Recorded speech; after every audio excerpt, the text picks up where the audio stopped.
the road, I'll show you the darndest contraption you've ever seen. Beats all what some lunatics will do these days. Down the road a piece, there's one of them new steam engines. The driver's gonna stop and let us take a look at it. How exciting! Oh, you've seen steam engines, though, haven't you, Constance, back east? Yes, Father and I rode one in Buffalo. Oh, weren't you just frightened to death, my dear? No, but I will admit it was dirty and uncomfortable. Suppose it had exploded. They do, you know. This one didn't. Tomorrow, this engine and Joliet is going to race the stagecoach to Ottawa. Winner gets the contract, carry the mail. Me, I'm betting on the stage. I disapprove of gambling. So do I, lady, except in unsure things.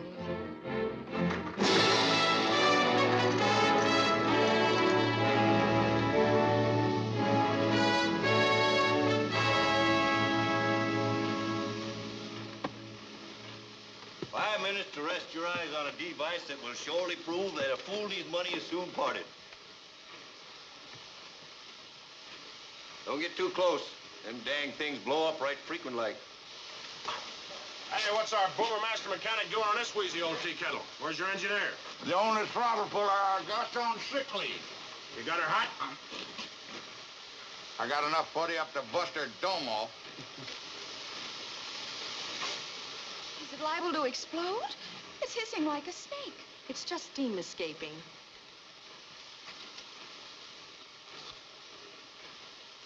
Yes, Sir Hager, I'm glad you agree with me. What holds up progress in this country is the attitude of women.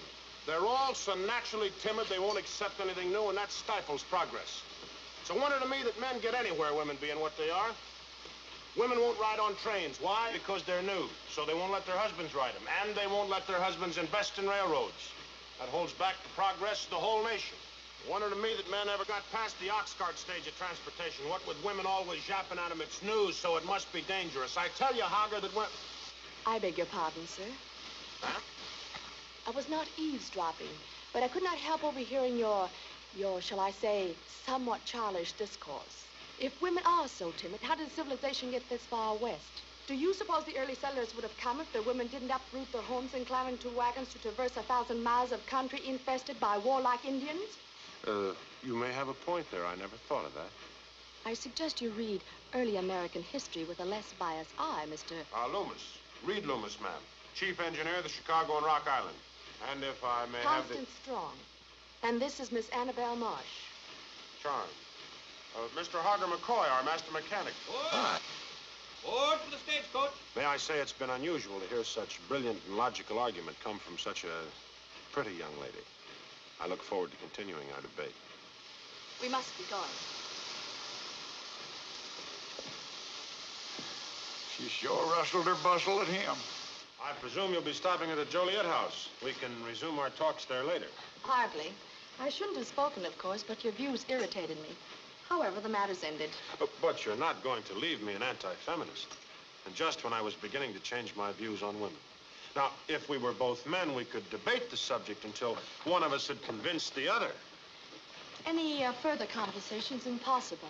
My fiancé is going to meet me in Joliet. Good day. But don't tell me you're one of those old-fashioned girls who isn't allowed to speak to another man just because she's engaged. I never expected you to be so medieval.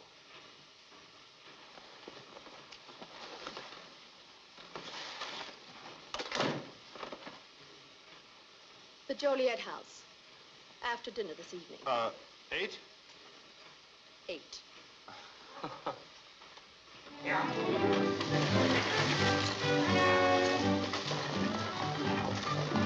You've been picked up by a strange man. Yes. And you know, it's not at all unpleasant. Constance. You could make more dates with girls by starting arguments with them. I don't understand it. That's basic. That's what's it?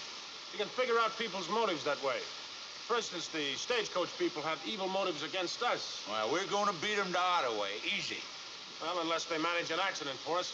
Hop down. I want to check that boiler. Hey, I just checked it. Are you trying to insult me? I'm thin-skinned, you know. Yeah, like an elephant. Be back in a minute, boss. You ought to travel the Rock Island Trail It's the way to see the country you love. Down by that stack of ties. You'll find a beautiful sight. To the left, to the right.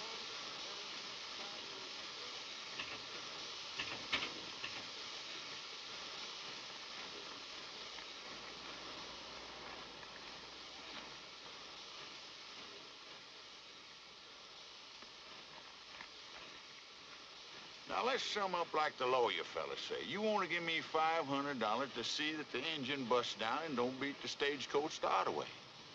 Well, so far, we've had a meeting of the minds. But now we divide like a busted coupling pin.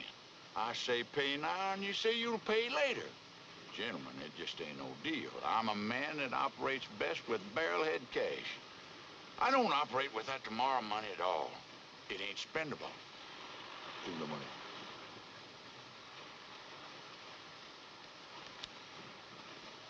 You fall down on the job, you get awful unhealthy. Oh, I'm a man that worries about his health. Yep. Now, let me stow this plunder. Come on now, boss. I got the money. Sure, I double-crossed you fellas. It was a pleasure. Probably this ill-got money ain't gonna do me no long-term good, so I'm gonna spend it fast on wine, women, and dice. Why, you... You ought to get you a pair of these gloves. You're gonna skin up your knuckles one of these days. We'll do our talking to my varmint. Looks like yours is gonna be asleep for some time to come. Come on up here, Bucko. Just get around. Who do you work for? You ain't polite, mister. Speak when you're spoken to. Who's your boss? Kirby Morrow. All right, now pick up your playmate and go tell him your whole sad story. Morrow, the big steamboat owner and head of the Steamboat Association. Hey, I guess he just don't want us competing with his boats. Well, that's a natural feeling. I heard a heap about him. They say he's killed a half a dozen men in river fights and in duels. You ever seen him? No, I haven't, but we will. Letter for you, Mr. Morrow. Thank you. Will you put this up in my room for me? Not interested in a lady's words as long as she isn't present, eh, Kirby? Well, in Vicksburg, I hang on her every syllable. But this isn't Vicksburg. Mr. Morrow, we came here to discuss a problem. A mutual problem. You've shown a complete lack of interest. Well, so far, nothing's been said to interest me. Soon these railroads will be cutting into the profits of your river boat lines, just as they are already cutting into our stage business. As soon as they get started, you're going to get hurt. Repetition bores me. You've already said that a dozen times. It's true, nevertheless. You can't stop progress. That's right. But you can delay it. I find that remark very vague. That's because you don't know Kirby Morrow. Well, those marks on your faces tell me you failed. We was beat up something awful. That's somewhat less than a tragedy. Of course, I suppose you told him who sent you. No, Well, you'd have talked, too, if you took the beating I did. I'll thank you not to insinuate that I'd ever conduct myself in the same manner as you. Sorry, Mr. Morrow. Here comes Reed and that fellow you said was an engine driver. We'd better duck. It seems plausible. Go ahead. Suppose a rail gets out of place. No, a section hand rides over that track in a handcar every morning.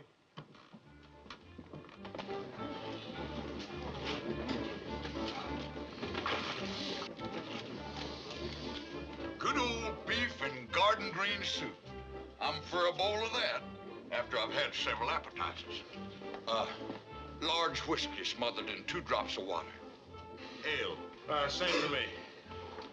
Mr. Loomis, are you going to request a detachment of soldiers to ride the trains as a protection against Indians? No, we're making treaties with most of the important chiefs. Will the Indians live up to the treaty? Yes, I think so. I've talked to all the chiefs of the Illinois. The more important ones among them are in favor of becoming civilized. In fact, several of them are sending their children to school. Now, these outbreaks are mostly due to misunderstandings, such as when Black Hawk wiped out General Buckley's 9th Cavalry Detachment at Caw Creek. In that case, the Indians Sir, I don't like that statement. I had friends in the 9th, and I don't intend to stand by and listen to you accuse them of stupidity and cowardice. Gentlemen, now, please. This is in the best old-time tradition, I see. I gamble the name on that card is Kirby Morrow. At your service. I take it I'm being challenged to a duel. Well, this is ridiculous. Dueling is against the law. It is in Illinois, but not in Mississippi. And I'll be only too happy to provide you transportation on any of my boats, Mr. Loomis. And I might just as well tell you that I won't accept your apologies. I don't care what they are. No apologies, Mr. Fashion Plate. I just don't want the cause of this duel to be some fancied insult to your alleged friends in the Ninth. I'll give you your duel on some other grounds. Your challenge, the grounds don't matter. All right? Then I'll accept in some manner in keeping with your highfalutin code. Would it be satisfactory if I slapped you across the face with a glove? I believe that's traditional, isn't it? It is? Here, use mine. Thanks. Here, what kind of conduct is this for a gentleman duelist? I advise you not to choose pistols, Mr. Loomis, because I'm the best shot in Mississippi. However, down on the river, we got a form of dueling that might appeal to you. Both men are tied together by their left wrists. In their right hands, they carry hunting knives. Oh, no. Clothes are too expensive, and I've only got 2 suits. No, I've already chosen the weapons.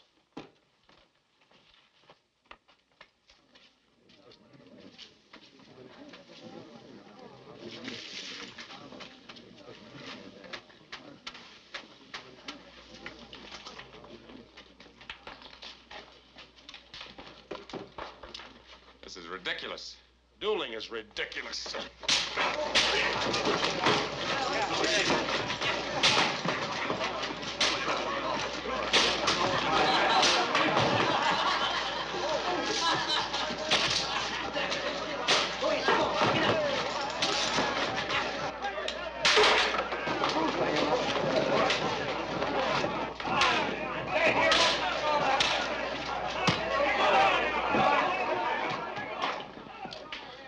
Here's your gun, Steamboat Bill. It's unloading. I'll bet it is.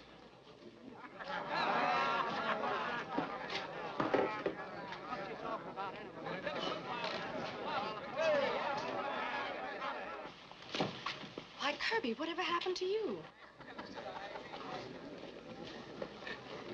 I hope you ladies will excuse me.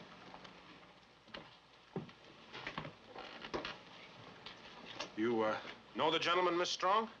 Kirby Morrow? Why, of course. He's my fiancé. We were to meet him here for dinner. Well, it seems pretty obvious that he won't be present. May I have the honor of your company? I do wonder what happened to it. Oh, some rude tavern brawl, no doubt. And so we proved the bankers wrong in every respect but one. They said we couldn't float roadbed across the sand dunes. Proved them wrong. They said we couldn't get across the marshes of the Sag Valley. We proved them wrong. They said we'd go broke. We proved them right. Maybe you're going home to see your mom or your dad or dad. Maybe you're beating a trail to a meeting with some old pal. Maybe Constance, that's the song we heard the railroad workmen singing. Yes. Constance has a lovely voice, Mr. Reed. Really? Now, don't disappoint me. Please don't be one of those singers who has to be coaxed. just grab that Rock Island choo-choo, you lucky boy, and we'll be on our way. You ought to travel the Rock Island Trail. It's the way to see the country you love. You'll find a beautiful sight to the left or the right, and the skies will be bright with sunshine above. Here comes the Rock Island train round the bend. It'll get you where you're going in style. It travels over lowland and highland. You'll see the best of your land and my land when you take the Rock Island Trail. Here comes the Rock Island train round the bend. Well, singing like that would have been worth coaxing for. My singing teacher once said father got 10 cents on the dollar for what he invested in my voice. Goodness, I didn't know it was so late. I've led us to right. You'll excuse me? I'll be right up, Annabelle. Really? Really what? Will you really be right up and waste all that wonderful moonlight outside? I have a long, hard trip before me tomorrow. Oh, I thought the real reason might be that just because you're engaged, you're afraid to be seen in the most casual conversation with another man. You know, old-fashioned stuff. Well, let us walk in the moonlight. I have so many questions I wish to ask you about your railroad. I shall try to be most enlightening. About the railroad, I mean.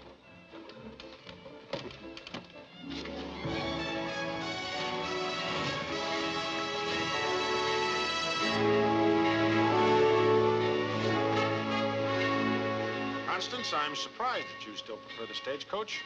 I had come to the conclusion that you were a very progressive and modern young lady, and here I find you acting like It won't work, Mr. Loomis.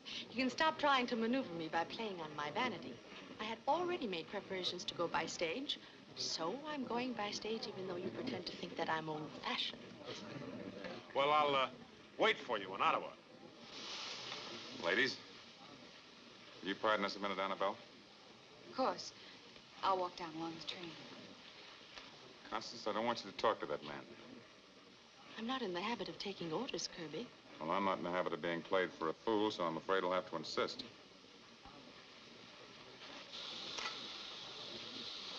Mr. Loomis. Yes? Can I get 2 tickets?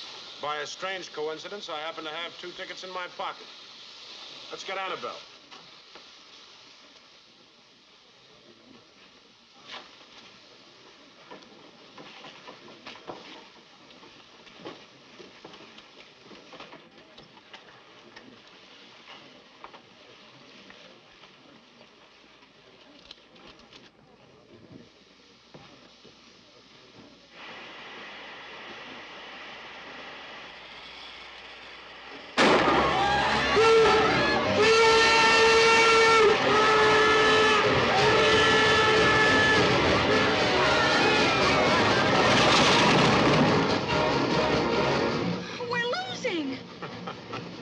It's 50 miles from here to Ottawa. They've got to change horses 10 times between here and there. Well, if you ladies will excuse me, I've got to get up to the engine.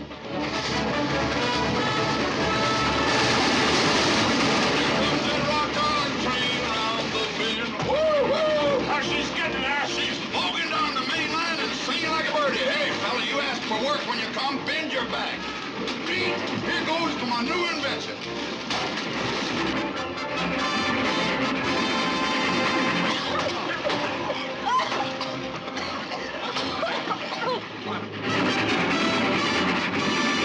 Oh, I smell cloth burning.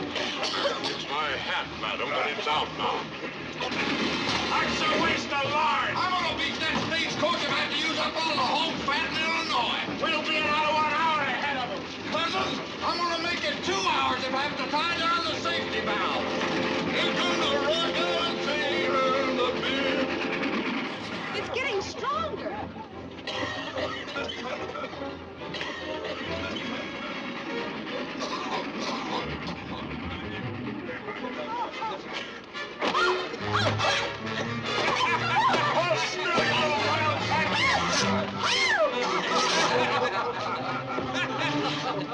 Mr. Loomis! Oh, I see. Oh. At first, I thought you'd gone mad. Thank you very much, Reed. I mean, Mr. Loomis. It was a pleasure, I assure you, Miss Strong. And of course, I mean Constance. Oh, the road's coming into sight. I wonder if we'll see the stage.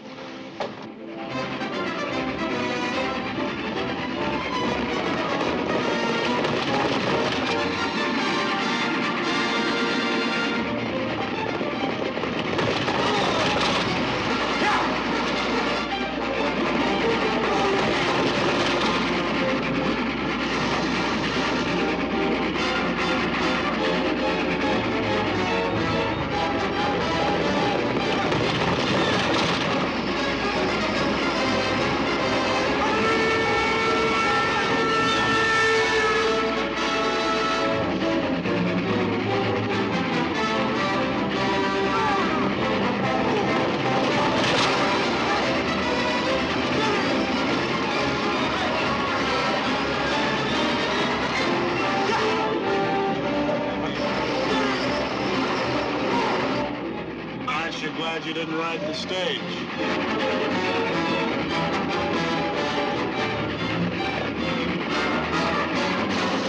Adios! Au revoir! I'll see you on the way!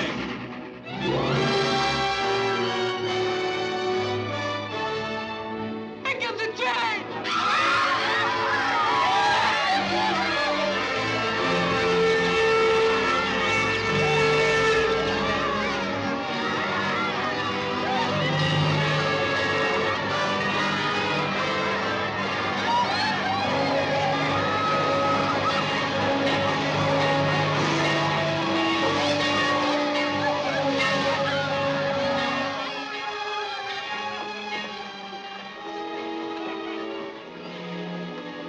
Hello, Mr. Strong. Annabelle, I thought you and my daughter were coming by stagecoach. Oh, no, we were put on the train by a very nice man who tore off her clothes. What? Oh, it's quite all right, Mr. Strong. A man tears my daughter's clothes off and it's quite all right? Yes, they were on fire. Huh? The clothes, I mean. Well, that's plausible. I hope she replaces them before getting off the train. Well, she has, in a way. Oh, I'm beginning to see. Hello, Father. Father, this is Mr. Loomis. And that's Mr. Loomis's coat. Oh, well, a small accident, sir. Annabelle was telling me. Young man, how'd you like to have dinner with us? Kill two birds with one stone. Get your coat back and tell me about railroads. It isn't that I don't believe your devices are mechanically correct. It's just that I have a banker's dislike for pioneering. Well, someone's got to provide transportation for the Middle West. This could be the breadbasket of the nation with transportation secured. I know all that, even before you told me so repetitiously at dinner. It's just that you want to build empires, and I want to protect the money the investors have entrusted to me. I'm going to wait till the pioneers go broke. Good evening, Mr. Strong. Good evening. I'd like to call on Miss Constance, if I may. She's in the music room of our suite. Thank you very much. Kirby has such a wealth of manners and such a poverty of ethics. Come in.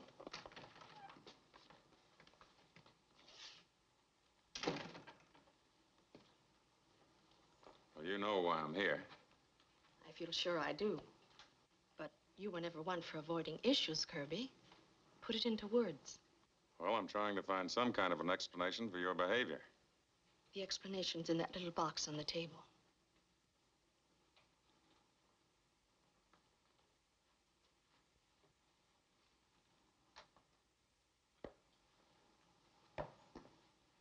You know, I'm not in the habit of letting anybody take things away from me.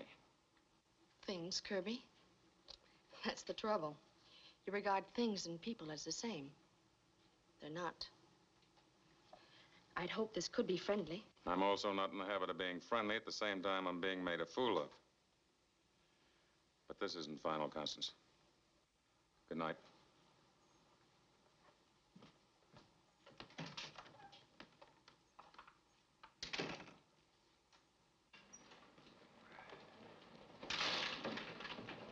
I'd like a few words with Loomis, if you'll excuse us, Mr. Strong. Of course.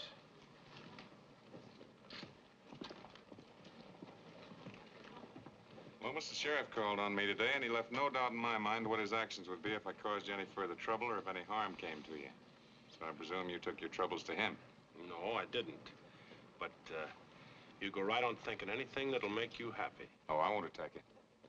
Not here in Illinois, the so-called stronghold of law and order. But one of these days, south of the Ohio or west of the Mississippi, we'll run into each other and I'll kill you. You're something out of the Dark Ages, or else you're just a swaggering bully. I don't know which, but whichever it is, I'm tired of you. You know, the sheriff might be just about as upset if you murdered me as vice versa. No murder. I'm just tired of you having all the fun. Look at that sign. The, letter O, to be exact. Say, that was a fine shot. It was my turn to show off. I'll look forward to meeting you one of these days, on the other side of the river. I thought I heard a shot. Somebody's celebrating down at Camptown. Probably. Let's get back to the table. Don't underestimate Morrow, Reed. He's come a long, hard way. Left many a broken man along his path. Yeah, that was kind of childish of me with that pistol, but he rubs me the wrong way. You shoot well. Can you sing? A little. Why? I'm sure Constance would appreciate a baritone and someone to turn the pages. Reed, are you on the level about building track all the way to Rock Island? Mr. Strong, someday I intend to build track clear across this territory. Let's not indulge in pipe dreams. The Mississippi's in your way. However, I will assure you financing for track to Rock Island. Let's not discuss it now. You go turn pages while I enjoy my cigar.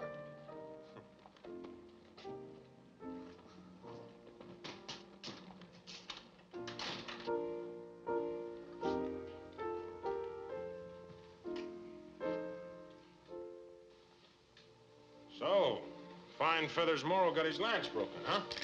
I don't understand. Indian custom. Warrior sticks his lance in the ground outside a young squaw's lodge. If it's broken in the morning, it means she says no. I can't say I enjoy being compared to a squaw, Mr. Loomis. When was I demoted to Mr. Loomis? My name's Reed. Really, Mr. Loomis? I don't believe I invited any such familiarity. Oh, why are women like that? Why are women like what? Always so worried about the appearance of things. Move, counter-move. That's a lot of nonsense. We both knew right from the beginning. I haven't the faintest idea what you're talking about.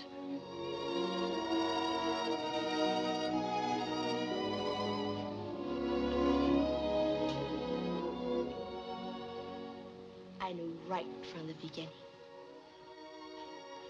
Of course, I'm not going to ask you to marry me. Would I be bold to ask why not? Because you're rich. Well, is that a disgrace? Is it like having a two-headed brother or a... Do you mind explaining? Not at all. Rich women tell their husbands what to do. Me, I'm going to tell my wife what to do. Good night, Mr. Loomis. Don't be silly. Forgive me if I seem dull-minded, but it seems to me a man has just mauled me about and kissed me by force. Really? By force? Yes, by force. And then informed me he had no intention of asking me to marry him. Is that a fair statement of the facts? Reasonably so.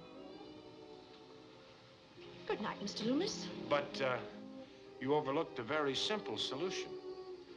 Tell me, please. I'll get rich.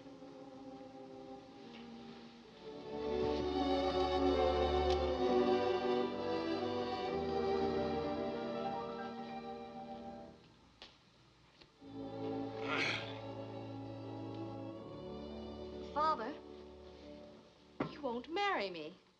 That's strange. From his actions, I would have thought otherwise. But it's quite all right. Honey, I may be broad-minded, but what'll your maiden aunt say about such an extremely modern attitude? Well, you see, sir, I don't want to get... Young man, my daughter has just told me that your intentions are not honorable.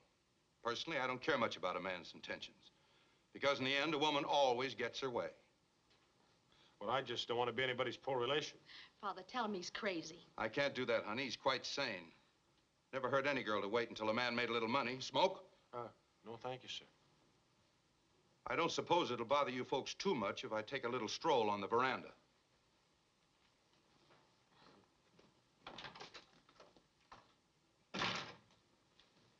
I hate all men. Population of the world would decrease rather rapidly if all women felt like that. Two can play the waiting game. You want to travel the Rock Island Trail. It's the way to see the country you love. You'll find a beautiful sight to the left or the right, and the skies will be bright with sunshine above. Here comes the Rock Island train round the bend. It'll get you where you're going in style. It travels over lowland and highland. You see the best of your land and my land. When you take the Rock Island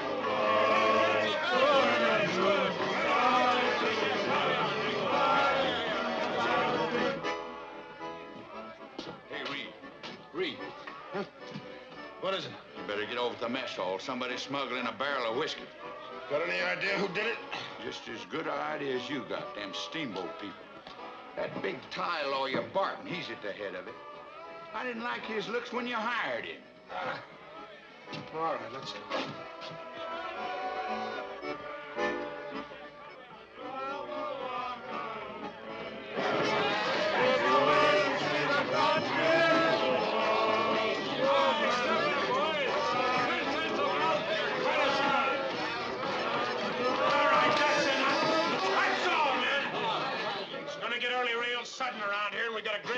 tomorrow. Are you telling us that we can't even have a little drink? What I'm telling you is you're fired. And you got just 5 minutes to get started backtracking. Do you men like being treated like this? Dump that whiskey in the river, Hogger. Yeah. Get your hands off of that barrel, you'll feel this sledge. Well, you're the worst spike driver in this outfit. You'd probably miss. Just lay your hand on that barrel. I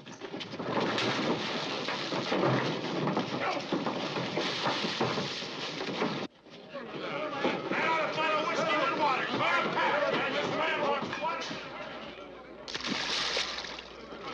Don't overdo it. Probably more water than you've ever encountered before. Now start up that track fast enough to dry off. Now I'll tell you something. Heaving a shovel or swinging a sledge is hard work when you haven't had any sleep. And you got about 3 hours till that whistle blows. And I'll tell you something else. This mile of track into Rock Island is going to get built in the morning if I get to prime every one of you with a kick in your handkerchief pocket. That's all. You know something? They'll go to bed just like little lambs now. Just goes to prove that whiskey should be kept from the lower classes.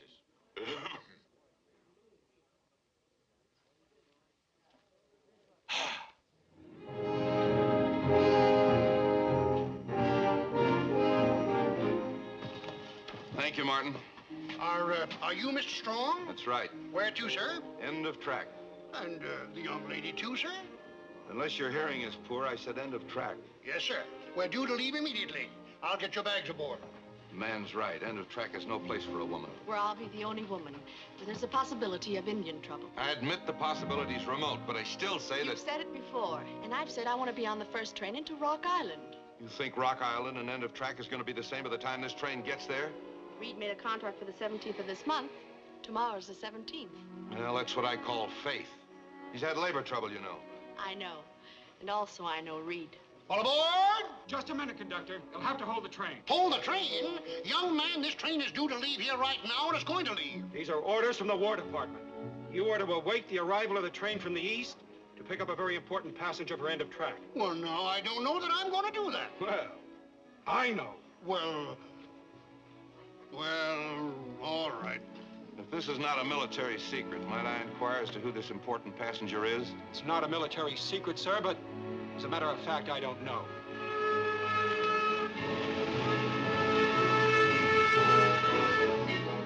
Excuse me.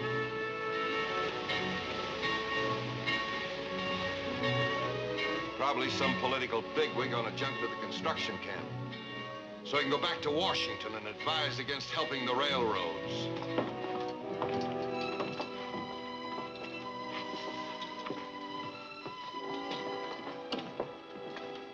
Train is ready for end of track, sir. Thank you, Lieutenant. Father, look.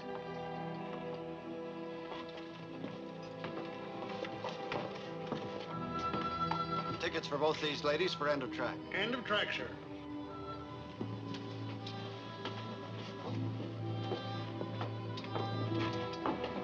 No lady ever goes to end of track.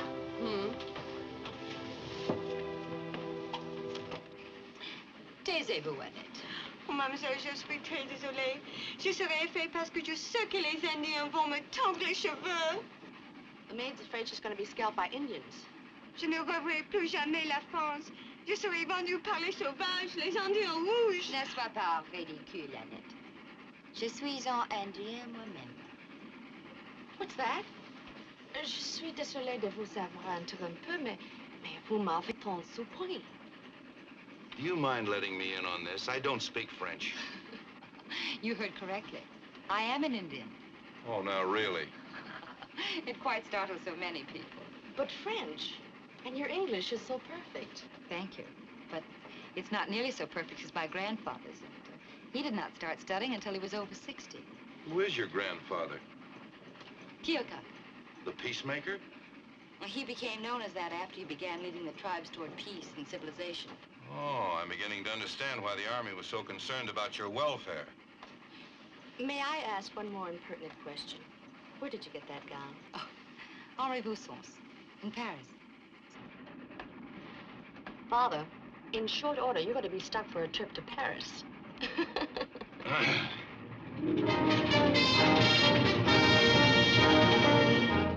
Your Indian princess has taken long enough to dress.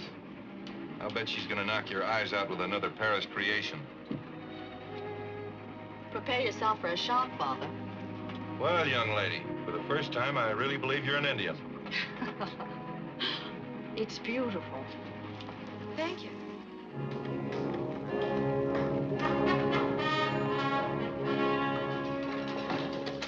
Hold it.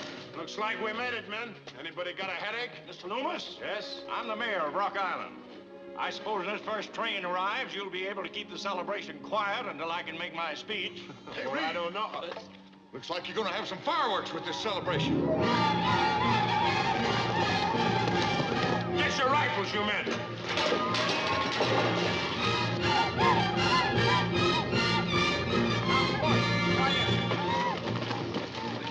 This'll be the first scalp I took in 10 years. Shut up, you bloodthirsty liar. Don't anybody fire until they do.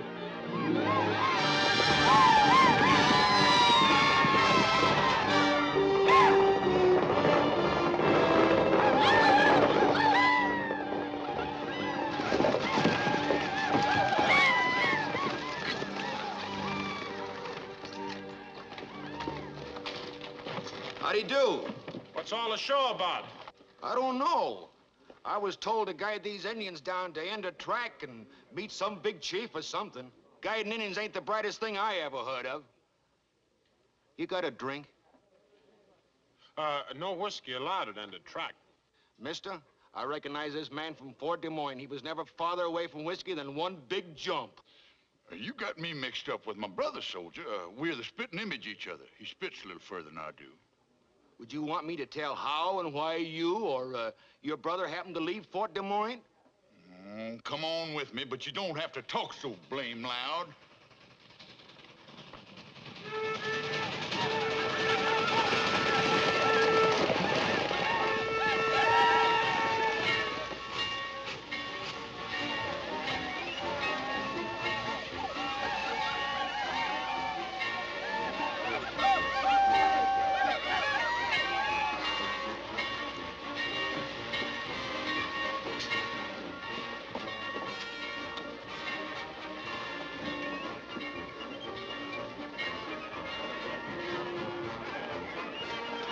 Oh, Connie. Oh, I'm glad that train was on time today. There's a sight.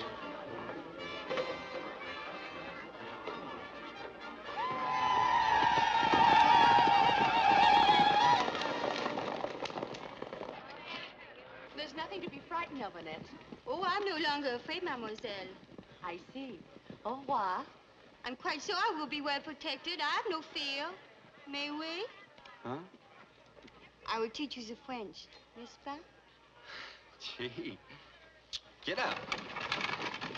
You weren't getting too big a thrill of the ceremony. Speeches bore me.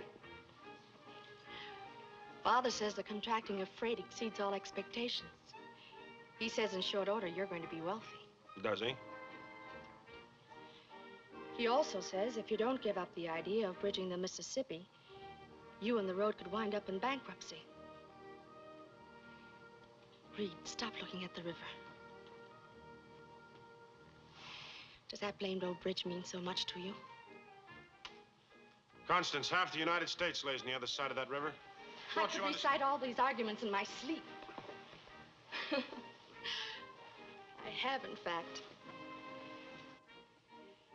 It's been a year since that night in Ottawa. You said you wanted money. It didn't matter to me. Now I wonder which you want most. Me or a bridge? The issue was never in doubt. Growl all you want to, old father of waters. What difference does it make who throws the first bridge across? It's just a question of whose name goes on some plaque which nobody will ever read. Go ahead. Build your blamed old bridge. I'll wait. It's very nice of you, darling, but I don't know anything about counterfeiting, and we're just $200,000 short. Oh? Well, you can get that much from the Army. Look, I know you get around with the financiers, but the Army's quite another matter. I've already talked to General Taylor in Washington at a ball.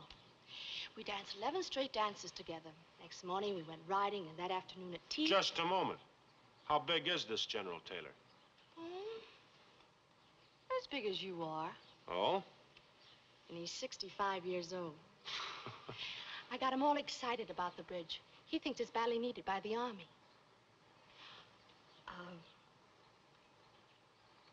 I wasn't going to tell you. But if you want a bridge more than a bride, I want you to have your way. We ought to have great kids. Take after their papa for size and their mama for brains. Reed, this thing's gotten to be a nightmare with me. Can't you be satisfied with a small bridge? Do you have to have a big one like this? He does. Well, we'll put all the Army money and our shirts into one heap. You can start driving piling tomorrow.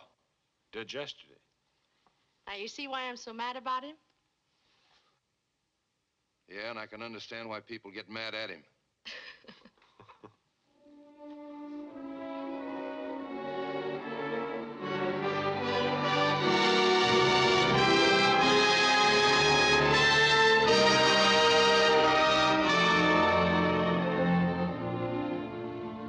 I'm trying to think. What about? Your expression at every train that goes across.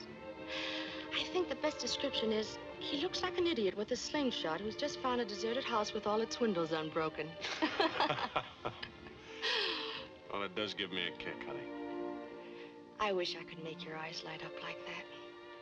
You make something inside me flare up like a torch. Now, let's get down to facts. Are there liable to be any more obstacles in the way of your making an honest woman of me? Not a chance. We lay an easy 300 miles of track from the Iowa shore to Fort Fletcher. Say to Uncle Sam, pay us the last payment, Uncle. Then we sit back and cut coupons and raise brats.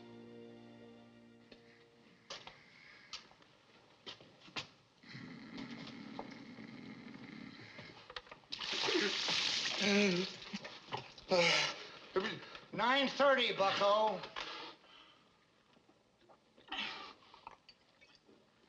You could have shook me before you tried that water cure.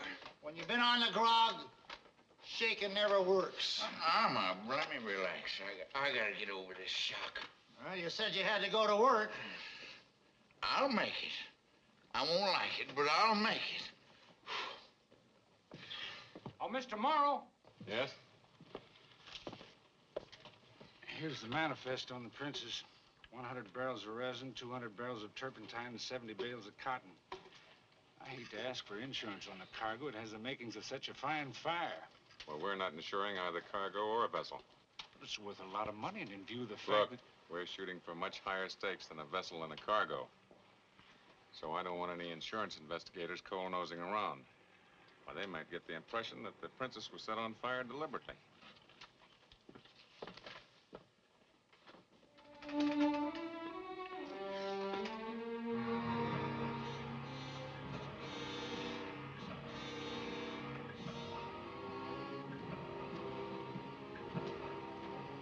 The crew's all ashore and drunk by now, so there'll be nobody to testify she just didn't go adrift. You sure you want to handle this all alone?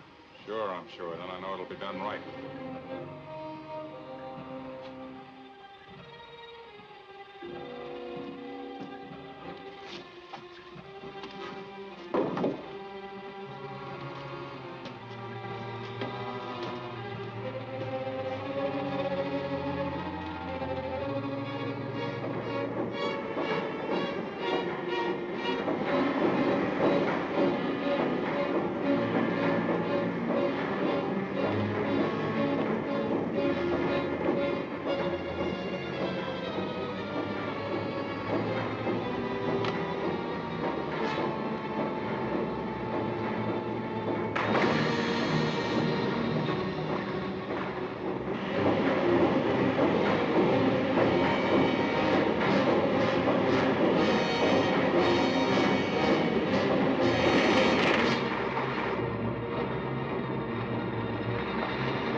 get those pretty clothes all dirty.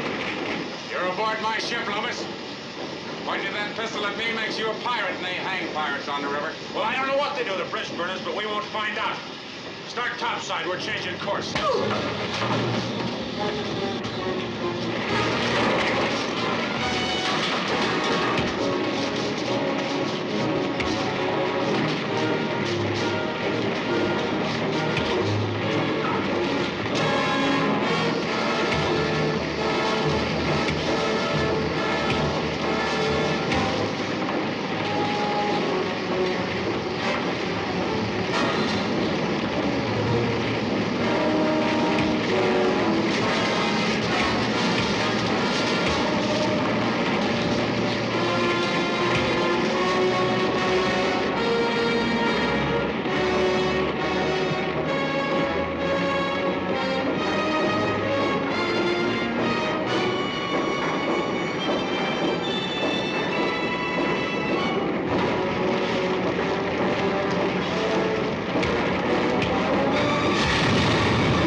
Doctor said I didn't need rebandaging until tomorrow. They were soiled. You just want to act like a little angel of mercy. Florence Nightingale. Anyway, you're an angel of some sort. No wonder Morrow tried to burn me up. Why don't you two get married and stop dripping honey all over my house? Bad for the rugs. That's right. Get married so you can fight with each other like ordinary people. You know the answer. The young man has scruples. Won't marry a rich woman until he's got money. I'll say this for you, Reed. You can start from scratch. You're the brokest man I know. That bond issue was offered yesterday on the street. No bids. Of course, I could give my money away. Then we'd both be broke. And he'd have no excuse whatsoever. Let's not carry this thing too far. I did, I'm afraid. This morning, I wired the executor of Mama's estate to put all my money into Rock Island bonds. We young Wayachpa. What's that? That's Sioux for the woman shines, the highest accolade. The Buck Indian's most ardent profession of love and devotion. I'm thinking of your mother's father and grandfather. They must be spinning so violently that they've dislodged their tombstones. How they fought for that fortune. And now it's in the bonds of a defunct railroad. Constance, your money's gone down the drain. Suppose we could win a judgment from the boat association. We might rebuild that bridge if we got a big enough judgment. Reed, we only have your word that that boat didn't just accidentally drift against that bridge. But we know it was sabotage. In all justice... Constance, you bought Rock Island bonds. And now you believe in justice in a court that's controlled by the steamboat people. I'm beginning to doubt your sanity. Young man, it looks like you're going to get your wish. Constance, you better make up your mind to be happy, but poor. Hey, poor people. Huh? You're wonderful.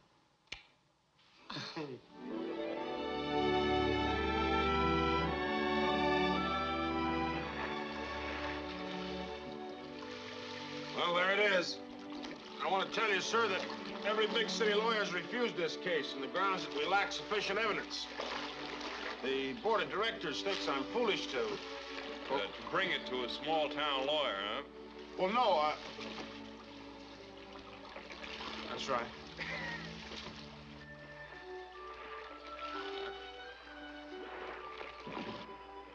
Tie up over there, will you?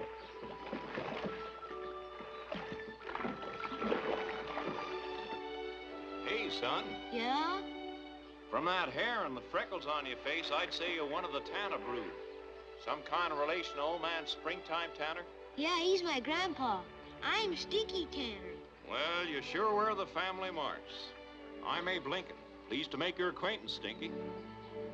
What are you catching, catfish? No, you can't get cats here.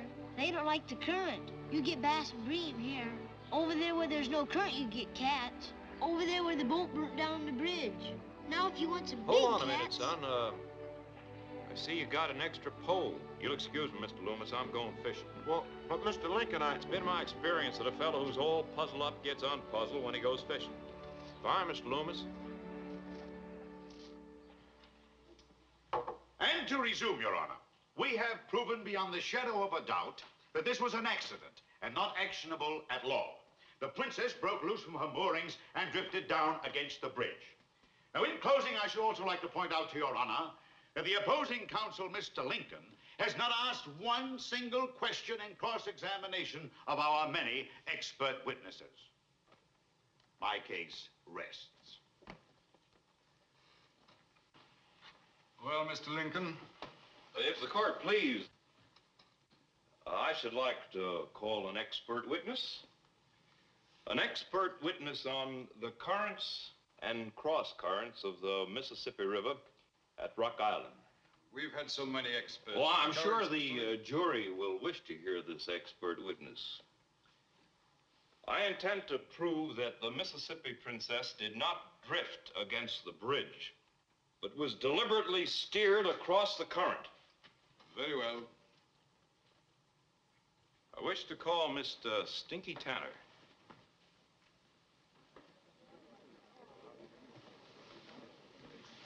That man's a fool to bring that child in here against expert witnesses. Shh. Let's wait. I believe in Mr. Lincoln. Are you attempting a practical joke on this court, Mr. Lincoln? Oh, Judge, I'm as serious as an unfed mule. Swear him. Do you swear to tell the whole truth and nothing but the truth, so help you God? Yes, sir. Stinky, this is a picture of that burnt bridge. Now, I'll show you the section that's still left standing. Can you catch catfish there? No, there's too much current there. The best place for cats is over here, where the steamboat hit the bridge and burned it. Here where there's no current? Yes, sir. Cats won't stay where there's any current. Well, in other words, the current would not carry any drifting boat into this burnt section. That's right. Well, then, gentlemen, it would appear that the Mississippi Princess did not drift, but was steered under her own power into the bridge.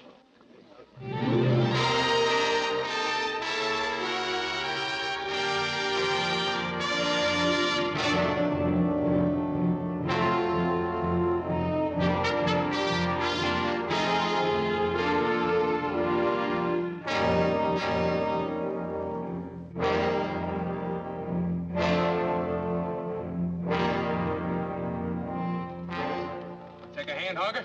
I ain't too particular about my company, but I'm too particular for you loafers. You hunting trouble? You know, I've been known to do just that. Watch out for those gloves, Bill. How long since you been paid? Same as you, every week. Yeah, half in money and half in script to be cashed when the road reaches Fort Fletcher. How do we know it'll ever get there? I know it'll get there. How? 'Cause Reed Loomis says so. Oh, why do you idiots think all this whiskey's coming into camp? I know. It's because somebody don't want to see this railroad built, that's why. They're likely to get their way as far as I'm concerned. You dang loafers. Darned idiots, there ain't a man working in the whole kit and biling. Track layers will be caught up with us in a week. We know that. Someone's got to hunt up the survey party and tell Reed. Well, that makes sense. How about you? You know the country. Not me. I'm a railroad man, not a messenger boy. Here's the mail from the track, Mr. McIntyre, and your official mail. Thank you. Hello, Hogger. Huh? Say, somebody around in the track has been making inquiries about you.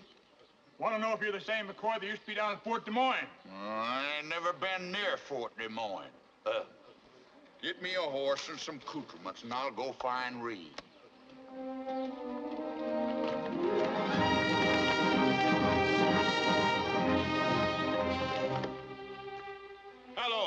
good to see you. Anything the matter? I cut the trail of 1,000,000 Indians when I forded the Sauk River. Now, they're Keokuk's people. They rendezvous over there every summer. They're peaceful. I didn't hunt them up to find out. I like my Indians at a distance, field glass distance. You know who's stirring them up, and you know who's causing the trouble. Yeah, naturally. Joe, I've got to go back down the track. Let's see, 4 days going, 4 days back. Got a day to settle the trouble. I'll see you in 9 or 10 days. You'll be all right? Sure, I'll be all right. Fine, Joe. If you settle this ruckus in one day, you're wasting your time running one measly railroad. You ought to be president of the USA.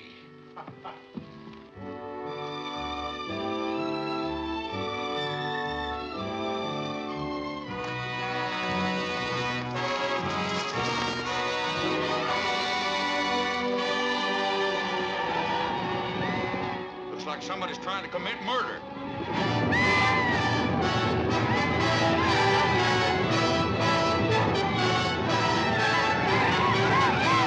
Are we going to deal ourselves in? Let's go.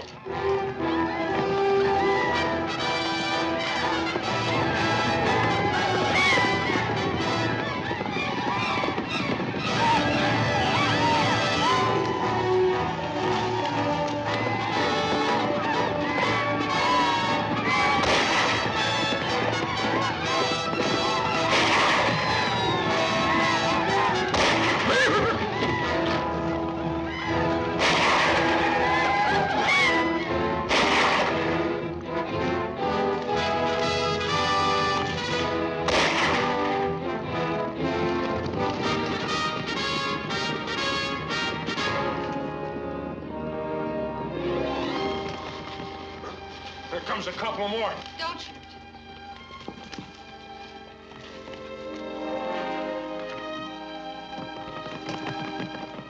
Now, if anybody should happen to ask you, there goes a couple of pretty fair horsemen.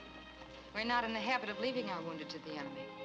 And your own General Taylor said the Plains Indians are the finest cavalry in the world. Hey, ain't you that Indian girl that come in on the train with all that foo-foo raw? Keokuk's granddaughter. And you were Mr. Loomis. The man who's building the railroad. You were pointed out to me. This doesn't make any sense. Why should Indians be trying to shoot Keokuk's granddaughter? They're Sioux. They don't like Keokuk, or at least his ideas of adopting the white man's way of life. Did you think all Indians agree about everything? We don't. We're people. Thank you. I don't think they were anxious to kill me, though. Probably just wanted to capture me. That would put them in a position to dictate to my grandfather. I understand you're having trouble building the railroad, Mr. Loomis. That's one way of putting it. We're hexed, that's what we are. And I know who's hexing us, too. Well, we are having a little more than the usual troubles. Whiskey coming into camp, troublemakers. 200 grade workers won't even lift a shovel. I see. Perhaps I could help you. Well, I'm afraid we might not have a shovel small enough for you, miss. Say, what do they call an Indian princess, anyway? Well, I insist that people I'm not interested in call me Princess. You call me Alita. And even though you don't think I could handle a shovel, I might surprise you and help you get your railroad built. Oh? There's a good place for us to make camp down there, by the river.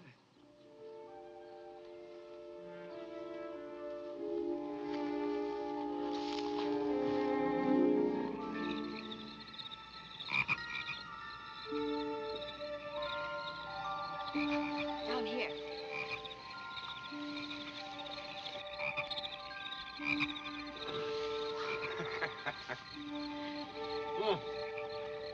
Come here. Well, I guess we must have a couple of dozen by now. Oh, you Indians sure do it the easy way. Just make them jump right into your net. Us, we scramble around gigging them. Do you mind if I have a puff of your cigar? Huh? This habit isn't Indian. It's Parisian. You're sure a strange mixture. I've often thought so. Indian by birth, cosmopolitan by education. They make strange impulses. For instance, I like men who build things. Most Indians don't. They want everything just the way nature made it. You think we got enough frogs? Let's go rest on the bank.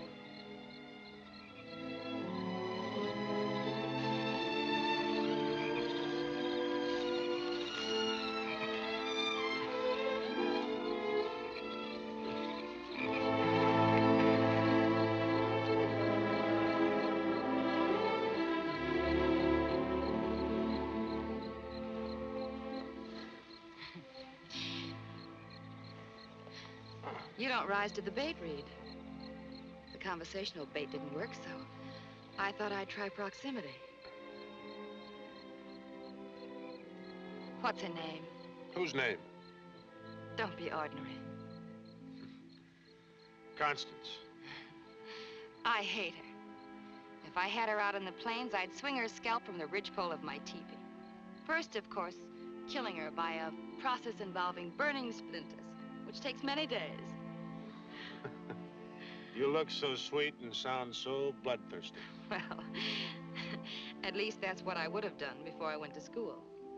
I finally find a man I'd like to investigate, and he carries another woman's charm in his medicine bag. May I have another puff of your cigar? You know, I could have some warriors carry you off, kidnap you. Hold you in a rendezvous out on the plains. Hey, be careful.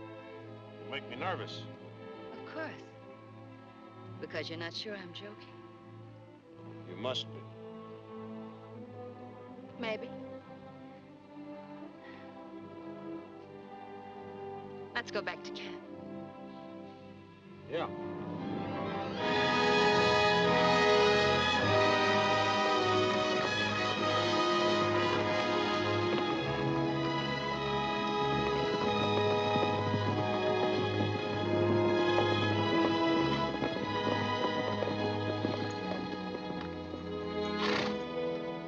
What in the name of Robert Bruce is that bunch of Indians doing here? Getting jobs. You boys get out there and sign them on. A few of them can write. The rest of them can make their mark.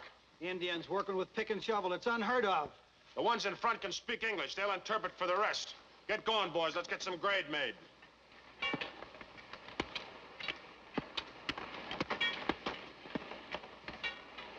This is the first time Indians ever worked for pay. Now that the Indians are working, the other fellas want their old jobs back again. Well, people are like that. Put them all on, Mac. You going back surveying? That's right. And then to Davenport. Keep things moving. I will if I have to learn to speak Indian.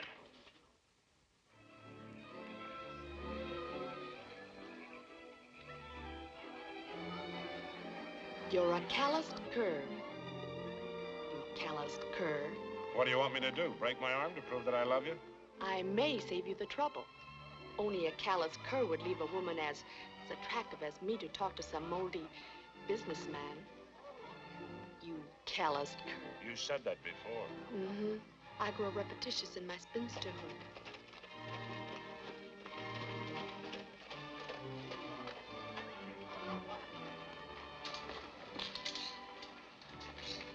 Careful. So you were the Constance. I should have known. Well, I'll just have to call off my witchcraft. Witchcraft? Yes, I was having an Indian curse put on you, so you die of some disfiguring disease. Hello, Reed. I was terribly bold with him. Ultra-Parisian. Never increased his heartbeat by 1 iota. Oh, I'm sorry. Miss Strong, may I present Major Porter? Miss Strong. Major, this is Reed Loomis. Major? Mr. Loomis. As soon as the men start to cluster in the refreshment room, we'll manage a gossip together. Fine.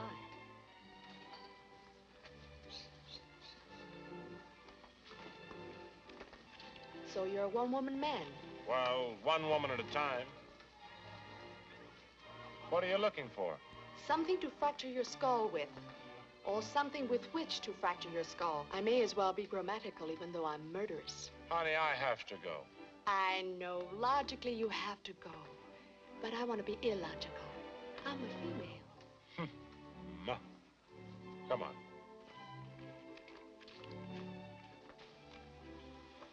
Well, there are the pallbearers. Shall we go in?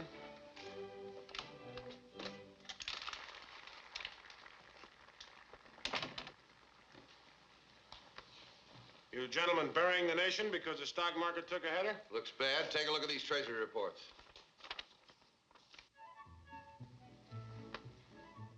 I smoke? Of course.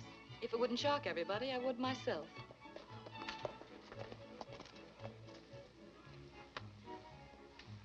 That's Kirby Morrow, the big steamboat man. Mr. Morrow, sir. Dancing in the main dining room and refreshments in the annex. Thank you very much, but I don't think I'll go in just now. I think I'll smoke a cigar first. Yes, sir.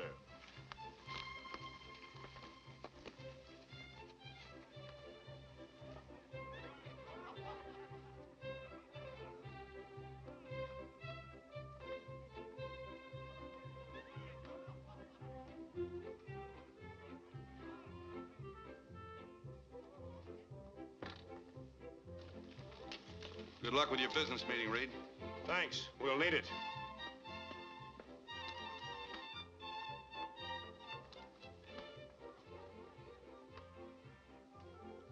Goodbye, darling.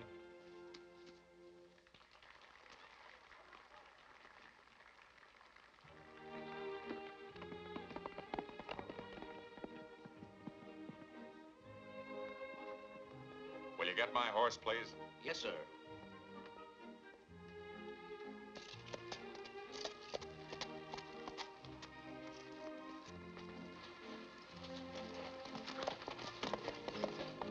Would you call my carriage? Quickly, please. You're not leaving. Has something offended you? Nothing has offended me, and I'm not leaving.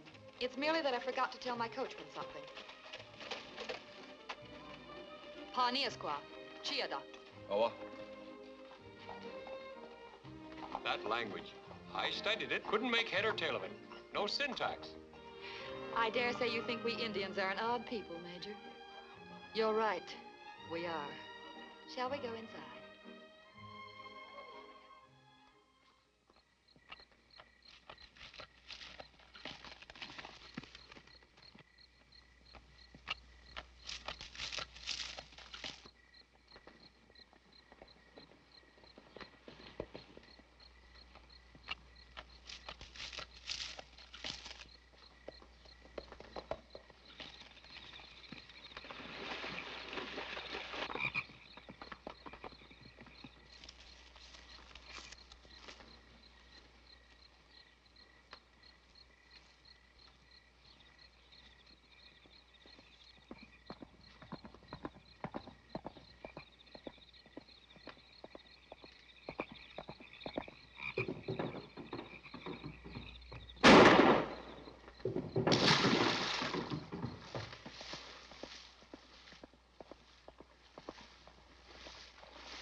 Easted with Chia.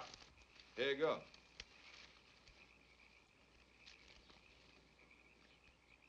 Away ya. Away ya.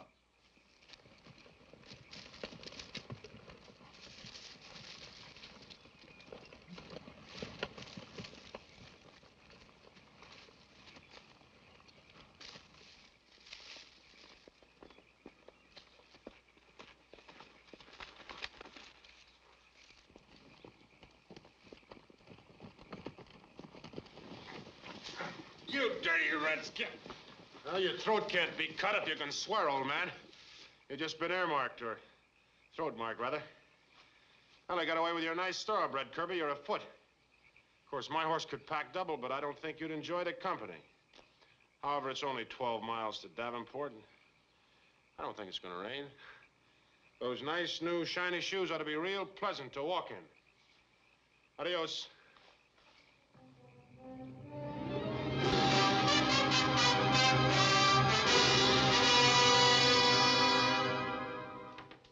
Gentlemen, I've been listening to all this testimony. To me, it sums up to this. The Rock Island entered into a contract with the United States government in which the Rock Island agreed to lay track to Fort Fletcher. The Rock Island has not fulfilled its contract and is now asking for more of the taxpayers' money so that it may lay this track. This is ridiculous. Senator, there's a panic on. I'm fully aware there's a panic on, Mr. Loomis. That's one of the more cogent reasons I take this stand. We must retrench in times like these. On the contrary, Senator. If we are to defeat this panic, we must expand. A somewhat radical theory of economics, to my mind. No, gentlemen, I'm going to fight this bill on the floor of the Senate, and I'm going to see that it's defeated. Hello.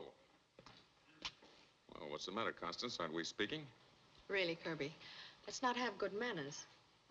Well, at least your manners ought to be good enough to introduce me to your charming companion here. No. Well, it isn't necessary. You're Chief Keokuk's granddaughter, aren't you? The educated Indian princess. And, of course, everyone on the Mississippi knows the celebrated Kirby Morrow. Well, I didn't realize I was so famous. Thanks. All the Sioux and Sauk tribes know you. They've even given you an Indian name. Nasha Squabaw. I'm not familiar enough with the Sioux language to know the meaning of that name. It means warrior, without honor. You know, some man is going to have a very interesting life, even though it might be a little dangerous. Naturally, I mean the man that you marry.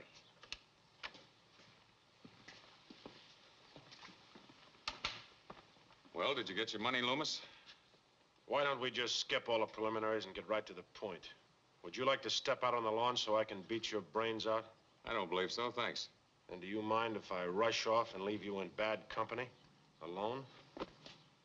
Say, what are your bonds selling at this morning? Now, don't walk away.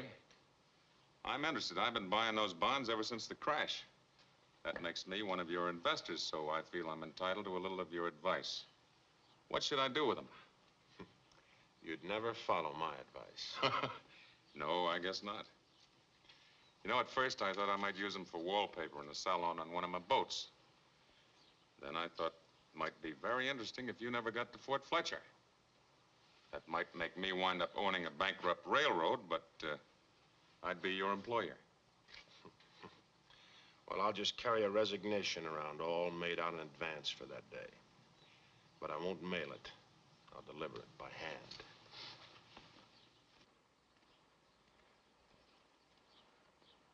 I do wish you'd stay with us for dinner. I'm afraid I'm condemned to a dull dinner with the Commissioner of Indian Affairs. But I will see you next month. Goodbye. Goodbye.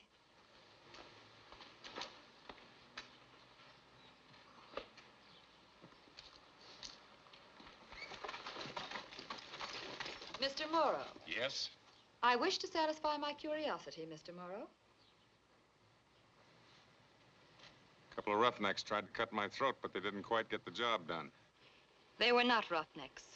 All three are accredited members of the Sauk tribe, despite their rough clothing. Oh, they were your men. I hope you've learned a lesson, Mr. Morrow. If any more attempts are made on Mr. Loomis' life, I shall have to have you killed in a long, painful manner. You would much rather your throat were cut. Drive on. Now, wait a minute. You know, you're wasting your time. You'll never get him away from Constance. He's in love with her. I am completely aware of that and had no intention of trying.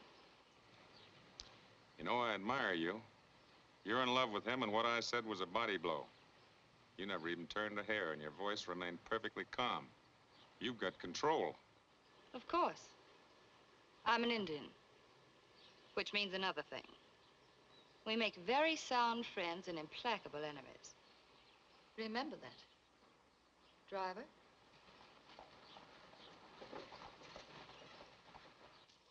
Mazaka, Mazakaota, Kyoka, Mazachonka, Wichia. Maza Sa, Maza Khan, Maza Kahota.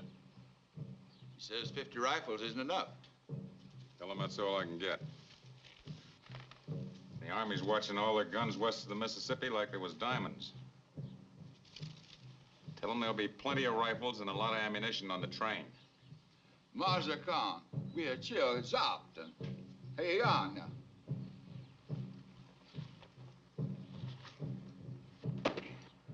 He accepts.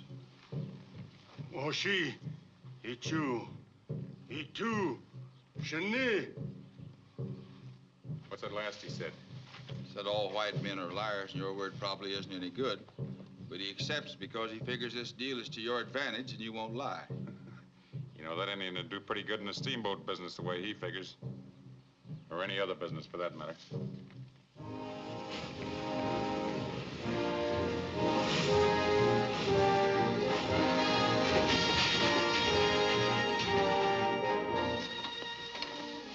We'll be ready to leave in 5 minutes. All right. I repeat, Constance, I think the idea is idiotic. I can handle anything Alita can. Yes, but to go to an Indian village, I don't think you need worry, Mr. Strong. Let's use Reed's office to change you. Thank you.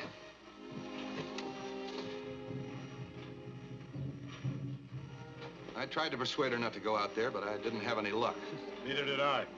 And it's undoubtedly all right, although I'd feel a lot better if we didn't have the payroll aboard. You and I and the guards are the only ones that know about it. They're loading the stuff now.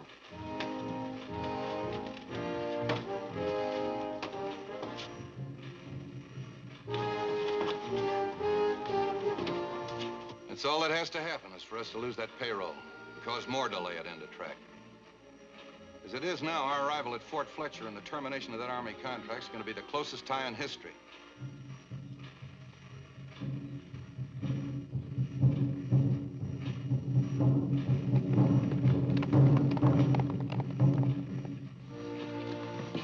Train's ready. Hey, Hoger, I've got a special run. String going out to the track. You want to take it? No, sir. I just pulled in a 30-car string from Davenport with a weak back fireman and a loose driver wheel. What I want is rest and a little whiskey. I just asked. All right. Where can I find Mr. McCoy? What'd you say? McCoy! Oh, ought to be along pretty soon. Soon? Yeah. That's fine. Hey, get yourself a beauty rest, Rafe. I'm pulling this string. But you said... That was then. This is now. Can I highball? Just a minute.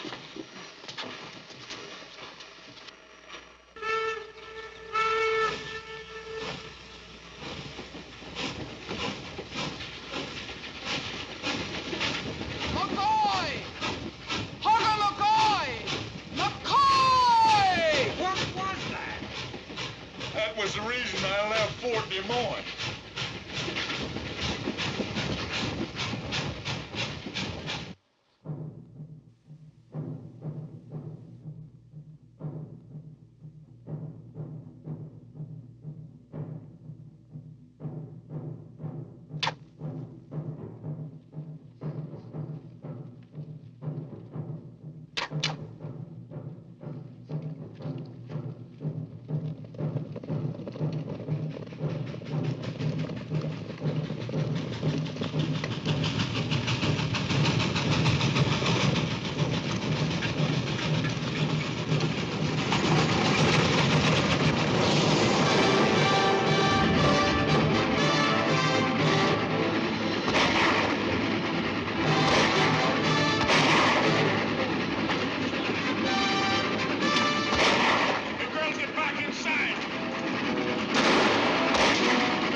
folks are heavy. Enough. All right, then do it the hard way.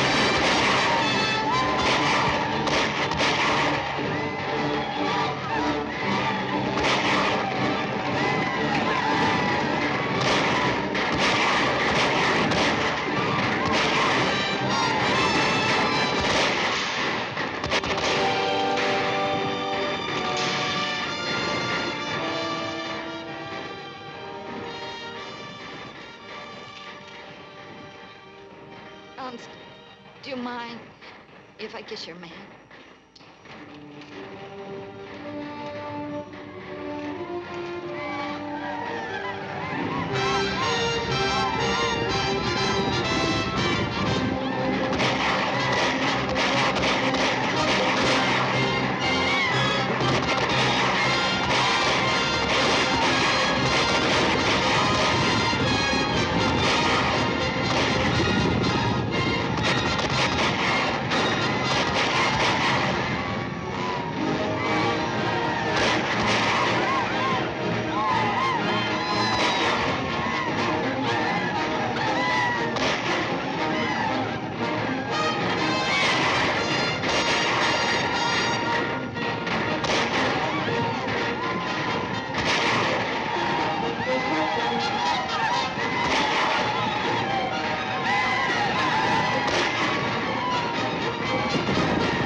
Well, Loomis, you win. You got the best hole card.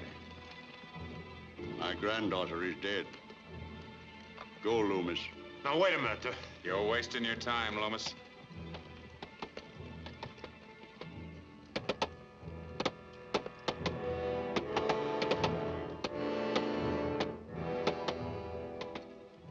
It will give me great pleasure if you whimper, Morrow. Well, I'd sure hate to disappoint you, Chief.